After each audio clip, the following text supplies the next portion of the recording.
Hello, मैं फरजान आपका most welcome हमारे यूट्यूब चैनल पे जिसका नाम है क्वांटम डीएनए विद एनटीएसपी। और हम लोग ने स्टार्ट किए थे न्यूमेरिकल सीरीज क्लास 12 के लिए और टॉपिक था हमारे पास रे ऑप्टिक्स। तो जल्दी से एक बार आते हैं ज़रा। और रे ऑप्टिक्स में आपके पास कुछ बेहतरीन से न्यूमेरिकल्स पहुंच चुके हैं। अगर आपने वो न्यूमेरिकल्स नहीं देखे हैं प्रीवियस न्यूमेरिकल्स तो डिस्क्रिप्शन बॉक्स में आपको मिलने वाला है लिंक। और हम आते हैं आज के क्वेश्चन पे। आज का क्वेश्चन भी बहुत ज़्यादा इंपॉर्टेंट होने वाला है। एक बार जल्दी से हम क्वेश्चन को देखते हैं। तो क्वेश्चन में हमसे क्या कह रहे हैं ये एक बार देखते हैं। In a big jar of radius 0.2 metre, मतलब अपने पास एक कोई जार है जिसकी रेडियस 0.2 मीटर। डायग्राम क्या साथ साथ बनाते चले? बिल्कुल, आइए साथ साथ बनाते चलते हैं। तो हमारे पास देखिए ये एक बिग जार है,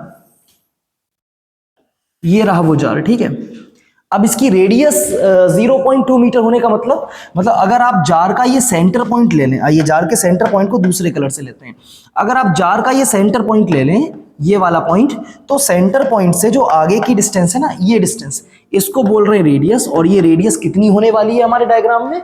ये होने वाली है 0.2। तो हम लिख देंगे 0.2 मीटर में है, ठीक है ये। हाँ, तो हमारे पास एक जार है जिसकी रेडियस 0.2 मीटर है। आगे कह रहे हैं ग्लिसरीन रिफ्रैक्टिव इंडेक्स ऑफ 1.4, मतलब ग्लिसरीन उसमें हमने फिल करने वाले हैं, is filled up to a height of 0.1 metre. अब आपने इसमें ग्लिसरीन फिल करी है, आइए तो ग्लिसरीन को हम इसमें फिल करेंगे और किसी भी लिक्विड को हम थोड़ा सा इस कलर से ले लेते हैं। आपने इसमें पूरे में ग्लिसरीन फिल कर रखी है। कितनी हाइट तक फिल कर रखी है? देखिए 0.1 मीटर। तो यहां पर हाइट होगी 0.1 मीटर, ये पूरी हाइट जहां तक आपने ग्लिसरीन को फिल करके रखा है। तो ये अपर सरफेस है ना, यहां तक भर लेते हैं ग्लिसरीन को। ये आपने ग्लिसरीन को देखिए फिल करके रखा बहुत बेहतरीन तरीके से, मतलब पूरे जार में आपने डमाडम ग्लिसरीन भर रखी है। थोड़ा सा और ग्लिसरीन भर दें नीचे तक, जरा आपको थोड़ा सा अच्छा लगेगा देखने में। आइए, और ग्लिसरीन की आपको रिफ्रैक्टिव इंडेक्स दी हुई है। तो आपके पास एक जार है, उस जार का रेडियस आपको दे रखा है 0.2 मीटर। आपने उस पूरे जार में क्या रख रखी है? ग्लिसरीन भर रखी है। और कितनी हाइट तक भर रखी है ग्लिसरीन? 0.1 मीटर हाइट तक। आगे कह रहे हैं a point source of light is placed at the centre of the base of jar. एक पॉइंट सोर्स को जार के बेस के सेंटर पे रख रखा है, मतलब जो हमने ये डॉट बनाया है ना, यहां पर एक पॉइंट सोर्स रख रखा है। आइए तो हम यहां पर एक पॉइंट सोर्स बना देते हैं। ये रहा पॉइंट सोर्स एस। क्या नाम है इस पॉइंट सोर्स का? इस पॉइंट सोर्स का नाम है एस। तो आपने एक पॉइंट सोर्स को यहां पे रखा है। अच्छा, पॉइंट सोर्स है लाइट का, तो जाहिर सी बात है इससे लाइट रेज निकलेंगी बहुत सारी, बहुत बढ़िया करके निकलेंगी। Find the area of glycerine surface from where light comes out. Question अच्छा देखिए कितना है। अब ये कह रहे हैं यहां पर एक पॉइंट सोर्स रखा है, तो ग्लिसरीन का कितना एरिया होगा जिससे लाइट बाहर निकलेगी। आपको एक बात तो याद होगी ना, जब लाइट रे डेंसर टू रेयर जाती है, क्योंकि अंदर ग्लिसरीन है बाहर एयर है, लाइट रे जब डेंसर टू रेयर जाएगी तो कहां जाएगी? अवे फ्रॉम नॉर्मल जाएगी ना, ठीक है। तो लाइट रे तो बहुत सारी होंगी यहां पर एक बार इस डायग्राम को रफली बनाते हैं जल्दी से, ताकि आपको मेन चीज समझ में आए कि हमें करना क्या है। ये आपका सोर्स है, देखिए। अब सोर्स से तो बहुत सारी लाइट्स आने वाली हैं। देखिए ये जाएगी, ये जाएगी, ये जाएगी, ये जाएगी, ये बहुत सारी जाएंगी ना, बहुत सारी जाएंगी। ये होगा क्या? देखिए ये लाइट रे जब जा रही है तो ये लाइट रे जब जा रही है तो यहाँ पर सब जगह नॉर्मल बनेंगे, और नॉर्मल बनेंगे तो ये लाइट रे कहाँ जाएंगी? Away from the normal. ये कुछ इस तरीके से, इस तरीके से, इस तरीके से ऐसे निकलती चली जाएंगी ना।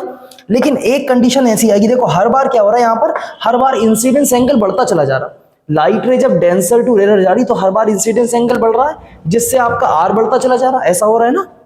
एक साफ सा डायग्राम अगर आपको सिर्फ एक लाइट रे के लिए बना के दिखाएं, सिर्फ एक लाइट रे के लिए, आइए जरा, सिर्फ एक लाइट रे का डायग्राम। ये पॉइंट सोर्स है हमारे पास, यहां से अगर हम लें, ये सेंटर पॉइंट है अपना बिल्कुल, ये ठीक है। एक लाइट रे ये जा रही है, आपने इसका नॉर्मल बनाया। अब ये इसका इंसिडेंस एंगल है आई, है ना। अब जब ये एयर में पहुंची तो इसका जो एंगल है आर वो बढ़ेगा। क्यों बढ़ेगा? क्योंकि वो अवे फ्रॉम दी नॉर्मल चला जाएगा। तो ये इसका आर है। इतनी बात आपको समझ में आ रही है? लाइट रे आ रही थी और वो बाहर चली गई। दूसरी एक जरूरी सी बात, अगर आप इंसिडेंस एंगल को बढ़ाओगे, अब देखिए लाइट रे को हम दूसरे कलर से चेंज कर रहे हैं, तो आपने यहां पर इंसिडेंस एंगल बढ़ा दिया। यहां पर आई था, यहां पर हो गया I2। जब इंसिडेंस बढ़ गया तो अब ये सीधी जाना चाहती है ना, लेकिन ये अवे फ्रॉम नॉर्मल चली जाएगी, तो ये ऐसे जाएगी। ऐसा होगा क्या? देखिए तो इंसिडेंस एंगल बढ़ाने पर रिफ्रैक्शन एंगल बढ़ता चला जा रहा है। देखो अब रिफ्रैक्शन, अब देखो रिफ्लेक्शन बढ़ गया। तो क्या एक पॉइंट ऐसा नहीं आएगा, ग्रीन वाले से देखना आपकी, एक पॉइंट ऐसा नहीं आएगा जिस पॉइंट पर आपका ये इंसिडेंस किसके बराबर हो जाएगा, क्रिटिकल एंगल के। उस टाइम पर ये लाइट बाहर नहीं निकलेगी, ये बिल्कुल ऐसा सरफेस के परपेंडिकुलर चली जाएगी ना। तो यहां बीच में जो लाइट जा रही है वो बाहर जा रही है, लेकिन जब इंसिडेंस एंगल क्रिटिकल के बराबर हो जाएगा तब ये लाइट बाहर नहीं जाने वाली, तब ये लाइट ऐसा सरफेस के परपेंडिकुलर, मतलब R बराबर 90 पे चली जाएगी इस तरीके से।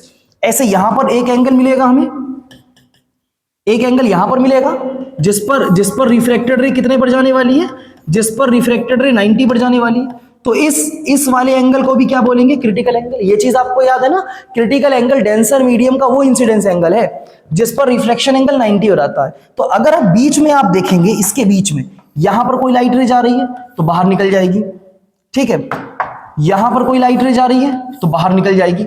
लेकिन ये जो ग्रीन वाली है ना, ये बाहर नहीं निकलेंगी। अब ये उस सरफेस पर ही ऐसा परपेंडिकुलर चली जाएंगी ना नॉर्मल के। इतनी बात समझ में आ रही है। तो आपको क्वेश्चन में बताना क्या है, find the area of glycerine surface from where light comes out. तो अगर हम यहां पर एक कलर चेंज करें और कलर चेंज करके चलिए ये ले लेते हैं, तो वो कह रहे हैं कि कौन सा एरिया जो लाइट को बाहर भेजेगा।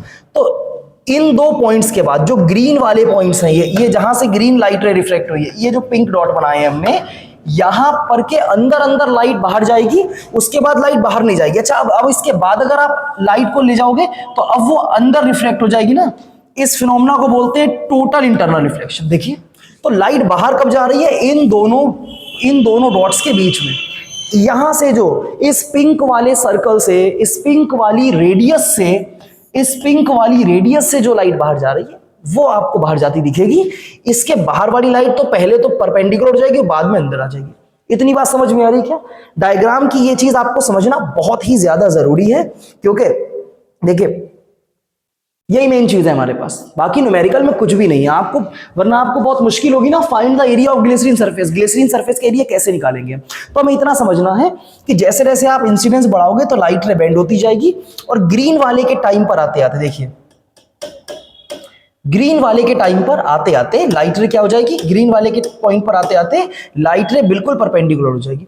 तो हमें बीच वाली नहीं बनाना है, हमें सिर्फ ये ग्रीन वाली यहां पर बनाना है। इतनी बात समझ में आ रही है? डायग्राम को जल्दी से हटा देते हैं इस वाले को, आइए जरा जल्दी से। तो देखिए ये तो सोर्स है, अब यहां से जो लाइट रे जा रही है ना, ये लाइट रे जा रही है अपने पास, देखो इधर ये लाइट रे आई, एक लाइट रे ये आई, ठीक है। ये जो लाइट रेज हैं ये चली जाएंगी सरफेस के परपेंडिकुलर, ये देखो इस तरीके से जा रही है ना ये, और ये वाली भी इस तरीके से जा रही है कि नहीं जा रही है। इसके बीच में जितनी भी जा रही होंगी वो सब बाहर जाएंगी रिफ्लेक्ट होके। तो हमें इन पॉइंट्स के बीच जो भी एरिया मिलेगा, हम इसका कलर चेंज कर देंगे। हमें इस पॉइंट के बीच जो भी एरिया मिलेगा, ये एरिया, ये जो कोनिक सेक्शन आपको दिख रहा है, इससे आपको लाइट बाहर जाती हुई दिखेगी। इस पॉइंट के बाहर की तरफ लाइट आपको बाहर जाती नहीं दिखेगी, क्योंकि देखिए अब वो परपेंडिकुलर हो गई है। अब इसके बाद आप जाएंगे तो वो क्या हो जाएगी, वो टोटल इंटरनल रिफ्लेक्शन हो जाएगा वहां पर। तो आपको इस बात का बहुत अच्छे से ध्यान रखना है। यहां पर हम जल्दी से नॉर्मल बना देते हैं, ये आपने नॉर्मल बनाए हैं। अब एक बात बताना जरा, जब ये लाइट रे 90 पर रिफ्लेक्ट हुई है तो ये अंदर वाला इंसिडेंस एंगल, तो ये अंदर वाला इंसिडेंस एंगल कितना हो जाएगा, ये हो जाएगा IC। अरे हो जाएगा ना यार, ये वाला भी इंसिडेंस कितना हो जाएगा, IC। क्योंकि इंसिडेंस एंगल क्रिटिकल एंगल पर ही तो, इंसिडेंस एंगल क्रिटिकल एंगल पर ही तो ये R आपका 90 हो जाता है। देखो ये आपका यहाँ पर क्या है, इस केस में ये R है, और ये भी आपका क्या है यहाँ पर इस केस में R, जिस पर लाइट रिफ्लेक्ट होगी। तो आपको ये वाला एरिया मिलने वाला है। अब इस एरिया के लिए आप क्या करोगे, आप यहाँ सेंटर में एक पॉइंट बनाओ, एक पॉइंट वो ऐसा नीचे लेकर आओ, ठीक है, और आपको ये रेडियस चाहिए। कलर चेंज कर देते हैं थोड़ा सा उसका, आपको ये रेडियस चाहिए, ये पिंक वाली जो आपको R दिख रही है, आपको ये रेडियस चाहिए। ये रेडियस उस सर्कुलर एरिया की होगी जिससे आपको ऐसा ग्लिसरीन से वाटर ऊपर आता हुआ दिखेगा, कि भाई ग्लिसरीन से आपको लाइट ऊपर आती हुई दिख रही है, वाटर नहीं, सॉरी। और ये कैपिटल R, ये हमारे वेसल की रेडियस है। ये स्मॉल आर आपके उस एरिया की रेडियस है जिस एरिया से आपको लाइट ऊपर आती हुई दिखेगी। इतनी बात समझ में आ रही है? अच्छा ये आईसी है तो ये वाला एंगल क्या हो जाएगा, ये भी आईसी हो जाएगा, और ये आईसी है तो ये वाला एंगल भी क्या हो जाएगा, ये भी आईसी हो जाएगा। इतनी बात समझ में आ रही है ना आपको? अरे आ रही कि नहीं आ रही है? तो सबसे पहले अगर इस ट्राइंगल की बात करें, ये एस है और ये पूरा आपको जो इस साइड का ट्राइंगल दिख रहा, इस ट्राइंगल में अगर आप निकालेंगे ना टेन थीटा, आओ जरा जल्दी से, तो आप अगर टेन थीटा निकालते हैं तो टेन थीटा का फॉर्मूला क्या होता है, जल्दी बताइए जी, परपेंडिकुलर अपॉन बेस। अरे होता है कि नहीं होता यार, बहुत पहले तुमने याद करा होगा ना ये सब।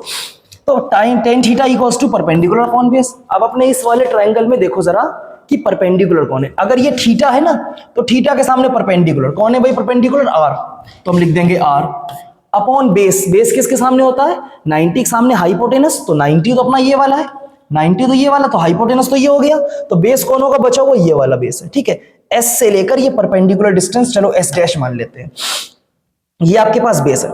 अब इसकी बेस की जो आपको हाइट है क्या पता है, अल्हम्दुलिल्लाह सॉरी, तो ये हमारे पास एस डैश कितनी दी है आपको, 0.1 मीटर दी है। तो आपके पास जो बेस है ना वो बेस ये रहा, ये परपेंडिकुलर नहीं है, याद रखना परपेंडिकुलर थीटा के सामने होता है, थीटा आपका ये आईसी है तो परपेंडिकुलर आर हो जाएगा, और बेस कौन हो जाएगा हमारे पास, बेस हो जाएगा 0.1, तो बेस की जगह पे हम लिख देंगे 0.1 मीटर। चलेगा ना, ठीक है, अरे चलेगा कि नहीं चलेगा, ठीक है। आप इसको हाइट भी लिख सकते हैं, अगर हम 0.1 ना लिखें तो ये हमारे पास, ये भी हमारे पास क्या दी हुई थी, ये हमारे पास दी हुई थी हाइट, हम वैल्यूज बाद में रख देंगे सारी। तो आपके पास ये टेन थीटा आ गया। अभी आपको अगर एरिया निकालना होगा, देखो ना, तो एरिया का फार्मूला हम क्या लिखते हैं, एरिया का फार्मूला लिखते हैं हम पाई आर स्क्वायर, तो आपको ये आर का स्क्वायर चाहिए। अब यहां से अगर आप आर कैलकुलेट करना चाहेंगे तो आर इक्वल्स कैसे मिलेगा आपको, आर मिलेगा एच टेन थीटा मिलेगा ना, और इसको आप इक्वेशन फर्स्ट बना लेंगे बहुत बढ़िया करके, तो R equals H tan theta equation first बना लेंगे। अब आपके पास एच तो गिवन है, कभी भी काम चल जाएगा, आपके पास टेन थीटा नहीं गिवन है। अब टेन थीटा की वैल्यू आपको चाहिए होगी, तो टेन थीटा की वैल्यू कैसे चाहिए, और टेन थीटा निकालते हैं पहले। तो इक्वेशन फर्स्ट ही हमने बना ली है, इसको हम यहां साइड में रख देते हैं। क्वेश्चन बहुत ही अच्छा है, आप इस बात को बिल्कुल ध्यान रखिएगा। अब हम जल्दी से अगर देखें क्रिटिकल एंगल के लिए, तो वी नो दैट, भैया इधर देखो क्या जानते हैं हम, जानते हैं ना क्रिटिकल एंगल के केस में फॉर्मूला क्या होता है, फॉर्मूला होता है sign IC equals reciprocal of refractive index, ऐसा ही होता है ना, sign IC equals reciprocal of refractive index. तो अगर आप यहां से निकालेंगे साइन आईसी, तो sign IC equals 1 upon refractive index आपको दे रखी है, देखो कहीं दे रखी है, कितनी दे रखी है भाई रिफ्रैक्टिव इंडेक्स, ये दे रखी है आपको 1.4, तो आपने यहां पर लिख दिया 1.4। अब कुछ नहीं करना आपको, ये डेसिमल हटाना, ऊपर क्या लगा देंगे आप, 0 लगा देंगे। कुछ कैंसिल भी कर सकते हैं, बिल्कुल कर सकते हैं, 2 5 जा 10, 2 7 जा 14, तो आपके पास साइन आईसी कितना आ गया, साइन आईसी आ गया 5/7 आ गया ना। अब आपको एक बात याद होनी चाहिए कि साइन थीटा होता कितना है, अगर आप वो देखेंगे ना, पंडित बद्री प्रसाद हर हर भोले, तो उसमें पहला वाला रेशो आपके पास साइन होता है, तो परपेंडिकुलर अपॉन हाइपोटेनस। तो ये जो आपने 5/7 निकाला है, ये परपेंडिकुलर अपॉन हाइपोटेनस है। क्या है, परपेंडिकुलर और हाइपोटेनस। क्या इस साइन का मतलब परपेंडिकुलर और हाइपोटेनस का यूज करके हम 10 निकाल सकते हैं, उस 10 को हम यहां पर रखने वाले हैं। ठीक है, इतनी बात समझ में आ रही है क्या सभी लोगों को, अरे आ रही है ना। तो हमने क्या करना है, सबसे पहले एक आइए एक ट्राइंगल बनाते हैं, एक राइट एंगल ट्राइंगल बनाते हैं। ये हमने राइट एंगल ट्राइंगल बना लिया, ठीक है। अगर ये एंगल थीटा है ना अपने पास, अगर ये एंगल थीटा है तो थीटा के सामने कौन होता है, परपेंडिकुलर होता है कि नहीं, 90 के सामने कौन होता है, हाइपोटेनस, और बचा वाला गरीब कौन होता है, बेस। तो ये तीनों चीजें पता है। अब आपको क्या क्या पता जरा बताओ, परपेंडिकुलर 5 है और हाइपोटेनस 7, तो परपेंडिकुलर पे आप रख दोगे, परपेंडिकुलर वाली साइड पर 5 रख दोगे, और हाइपोटेनस वाली पे क्या रख दोगे, 7। अगर आपको टेन थीटा चाहिए तो टेन थीटा कहां से मिलता है, परपेंडिकुलर अपॉन बेस से। तो परपेंडिकुलर तो ठीक है, तुम पे 5 दिया हुआ है, तुम पे बेस नहीं दिया है, पाइथागोरस लगा सकते हैं क्या। क्या इस डायग्राम को हम अभी के लिए हटा दें, आइए समझ तो गए थे ना मेन डायग्राम की, डायग्राम में करना क्या, आपको बस रेडियस चाहिए।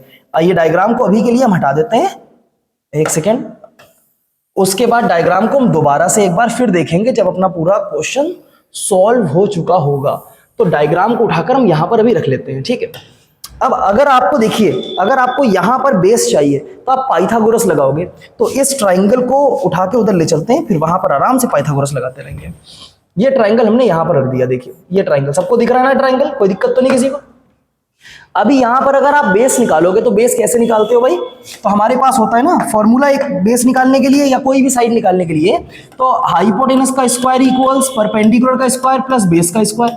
अब तुमको बेस चाहिए, परपेंडिकुलर हाइपोटेनस तुमने साइन से निकाल लिए थे ना, तो अगर तुम्हें बेस चाहिए तो क्या लिखोगे, तो लिखोगे बेस का स्क्वायर इक्वल्स हाइपोटेनस का स्क्वायर माइनस परपेंडिकुलर का स्क्वायर। तो बेस इक्वल्स, चलो बेस का स्क्वायर इक्वल्स हाइपोटेनस का स्क्वायर, हाइपोटेनस 7 है, 7 का स्क्वायर कितना हो जाएगा 49 माइनस परपेंडिकुलर 5 है, 5 का स्क्वायर कितना हो जाएगा 25। अरे हो जाएगा यार कि नहीं हो जाएगा। तो अपने पास बेस का स्क्वायर कितना आ गया 49 माइनस 25। अगर ये 50 माइनस 25 होता तो हमारे पास 25 बचता, एक कम करा 49 तो एक कम हो जाएगा, मतलब हमारे पास बचा 24। तो बेस का स्क्वायर आ रहा है 24, मतलब अगर तुम बेस निकालोगे तो बेस कितना आ जाएगा स्क्वायर रूट ऑफ 24। क्या फैन चला लीजिए, गर्मी है थोड़ी सी आज। तो हमारे पास देखिए बेस निकल के आया है स्क्वायर रूट ऑफ 24। अब आप स्क्वायर रूट ऑफ 24 को चाहे तो थोड़ा सा सॉल्व करके लिख सकते हैं, कोई जरूरत नहीं लेकिन उसकी अभी, तो ये सब हटा देंगे हम। जल्दी से इसका पहले स्क्रीनशॉट ले लो, ले लिया स्क्रीनशॉट, बहुत बढ़िया। तो हमने, आप डायरेक्ट भी निकाल सकते हैं वैसे, इसमें कोई ऐसे बहुत बड़ी बात नहीं कि आप पाइथागोरस लगाकर उसको दिखाएं वहां पे, ऐसा कोई जरूरी नहीं है। तो आपने जो बेस निकाला वो बेस यहां पर आपको लिख देना है, बस कुछ नहीं करना। बेस आपका कितना आ रहा था स्क्वायर रूट ऑफ 24। अब आप 10 कैलकुलेट कर सकते हैं बहुत आराम से। आइए तो हम जल्दी से 10 कैलकुलेट करते हैं पहले। तो अगर आप यहाँ पे 10 IC कैलकुलेट करना चाहेंगे, 10 थीटा नहीं है वो, क्योंकि थीटा अपने पास कितना था IC, तो हम अगर यहाँ पे 10 IC कैलकुलेट करना चाहेंगे तो 10 IC इक्वल्स, ढूंढो भाई 10 कैसे मिलता है, 10 मिलता परपेंडिकुलर अपॉन बेस से। तो परपेंडिकुलर अपॉन बेस से आपको 10 मिलेगा। परपेंडिकुलर कितना है हमारे पास, परपेंडिकुलर हमारे पास है 5, और बेस अभी अभी आपने बिल्कुल ताजा ताजा बेस निकाला है, कितना निकाला स्क्वायर रूट ऑफ 24। अब आपके पास देखो ये 10 IC आ चुका है ना। तो हमने सबसे पहले क्या किया, सबसे पहले हमने अपने डायग्राम को देखा, और डायग्राम में हमने एक ट्राइंगल लिया, अपने जो मेन अपना जो सर्कुलर एरिया जो कोनिक सेक्शन था उसका एक ट्राइंगल लिया। उस ट्राइंगल में आपने 10 थीटा लगाया। अगर हम यहाँ पर बहुत ध्यान से देखें तो अपने पास 10 थीटा नहीं है, अपने पास है 10 IC। कौन है अपने पास, अपने पास है 10 IC। तो आपने 10 थीटा लगाया, 10 थीटा IC था, आ गया परपेंडिकुलर अपॉन बेस। परपेंडिकुलर हमारे में था R और बेस था हमारे में H, ठीक है। उसके बाद हमने R निकालना चाहा, क्योंकि आपको एरिया निकालना है, और एरिया निकालते हैं पाई R स्क्वायर से। तो आपने जब R निकालना चाहा तो आप R कैसे निकालोगे, H 10 IC से निकाल लोगे। H आपके पास गिवन है, हाइट कितनी गिवन है आपके पास, देखो हाइट आपके पास गिवन है 0.1। अब आपको 10 IC चाहिए, 10 IC आप कैसे निकालते हो, तो 10 के लिए आपको परपेंडिकुलर और बेस चाहिए, बेस आपके पास था नहीं, तो आपने सबसे पहले रिफ्रैक्टिव इंडेक्स का क्रिटिकल एंगल वाला फार्मूला लिखा, साइन IC इक्वल्स 1/म्यू, म्यू की वैल्यू 1.4 रखी, डेसिमल हटाया, ऊपर 0 बढ़ा दिया, अब हो गया 5 और 7। तो साइन IC आया 5/7, जो कि होता है perpendicular upon hypotenuse. Perpendicular upon hypotenuse है, इसका मतलब क्या करेंगे अब हम वहां पर ट्राइंगल बनाएंगे, परपेंडिकुलर हाइपोटेनस रख के वहां से बेस निकाल लेंगे, उस बेस का यूज करके 10 IC मतलब परपेंडिकुलर अपॉन बेस कैलकुलेट कर लेंगे। इतनी बात समझ में आ रही, कुछ भी ना करना। अब ये 10 IC की वैल्यू यहां रख देना, बस R आ जाएगा, और जैसे ही R आ गया आप एरिया निकाल लोगे। तो ये साइन वाला हम बिल्कुल भाई हटा रहे हैं यहां से, ठीक है। चलो अब उस वैल्यू को पुट करो, पुट इन फर्स्ट इस 10 IC की वैल्यू को। तो हमारे पास कितना आ जाएगा, देखो हमारे पास आ जाएगा R इक्वल्स H की वैल्यू रख देना सीधे हम। H की वैल्यू कितनी थी 0.1 इंटू 10 IC। अब 10 IC कितना है अपने पास 5/√24, ये आपके पास आ गया R। अच्छा 0.1 की 5 से मल्टीप्लाई करोगे तो हमारे पास कितना आ जाएगा, तो हमारे पास R आ जाएगा 0.1 इंटू 5 कितना हो जाएगा 0.5 अपॉन स्क्वायर रूट ऑफ 24। ये हमारे पास आ गया R। हमने रेडियस निकाल ली, बस हम आंसर के बिल्कुल पास आ गए। जब आप रेडियस कैलकुलेट कर लेंगे तो आप आंसर के बिल्कुल पास आ गए। तो हम लिखेंगे भाई, लिख देंगे बस अच्छा लगने के लिए, वी नो दैट एरिया, कौन सा एरिया निकालना है, area of the glycerine from where light comes out. तो उस एरिया का फार्मूला सर्कुलर एरिया होगा ना वो, तो हो जाएगा पाई आर स्क्वायर। अरे हो जाएगा ना। अब बस आपको पाई आर स्क्वायर सॉल्व करना है। इधर भाई ये 10 वाला हटा रहे हैं, ठीक है, स्क्रीनशॉट ले लेना सब लोग बढ़िया करके। तो ये तो हमने पूरा, कहाँ गया, ये हटा दिया हमने। अब बस आपको area equals pi R square solve करना है। क्या डायग्राम एक बार फिर आपको चाहिए होगा? आइए एक बार अपने डायग्राम को फिर से उठाते हैं। तो यहाँ पर डायग्राम को लाते हैं और दोबारा से इसको बड़ा कर देते हैं थोड़ा सारा, ठीक है। तो आपको देखिए करना क्या है, आपने ये आर निकाल ली है, अब आप ये एरिया निकालेंगे, ये पूरा सर्कुलर एरिया जिससे लाइट बाहर जा रही है अगर एक सोर्स को बॉटम में रखा हुआ है। तो अब हम इसको सॉल्व करने वाले हैं। एक बार डायग्राम की आपको कोई खास जरूरत नहीं, डायग्राम हम हटा देते हैं, ठीक है। तो एरिया इक्वल्स